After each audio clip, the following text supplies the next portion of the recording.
Just a quick review of Home Along the Realize the Reunion. Well, nostalgia. Napaka-nostalgia kasi it's been a show I've watched since bata pa ako. And actually, well, nung nawala si Babalo, nawala si Dolphy, medyo hindi na rin napapanood. And unlike ngayon na medyo may edad na naintindihan yung mga bagay-bagay. Siyempre, nung bata, panoorin mo lang for the laughs and so on and so forth. And well, it's a little bit weird.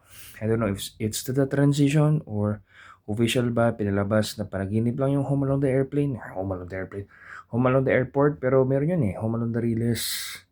Tapos kinontinue nila yung franchise. It's been a long running franchise. Mas mahaba pa ata kaysa Provinciano. Then eventually, Home Along the Airport, may mga movies pa yan. Tapos ngayon binalik nila the reunion. And kung legit and talagang bumenta siya, hindi malabong gawa nilang part 2. But then again, spoiler alert, or rather, just trying not to spoil. Pero sige, spoiler alert na lang kasi hindi ko may kwento pag ano. Spoiler alert, spoiler alert, spoiler alert, spoiler alert. Nandiyan ka pa? Sige. So, ah, tinis nila kasi sabi ko, bakit parang wala si Babalo sa story? Pero it shows na meron siya.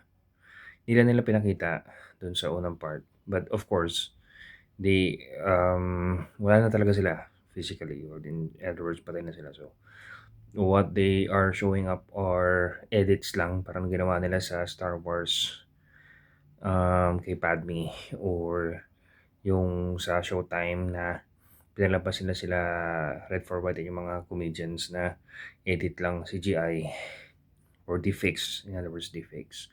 So, deepfake wise, yes, napakita si um, Dolphy, pero deepfake lang siya. And medyo nakakayak sa ending actually.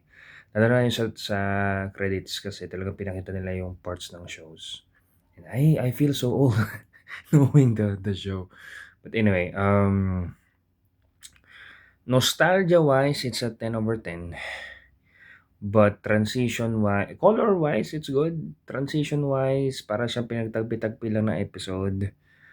Um, Also, may part ng film na if you know comedy, you know it's from Comedy Central na skit, and nilagay lang nila sa film.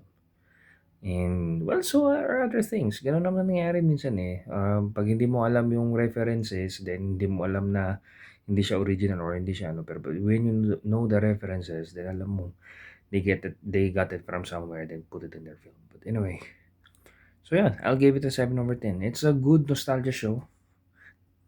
And yeah, napaka ano sa details kasi cameos ng mga people, as in mga people, yung bata na malaki na ngayon, nandun sa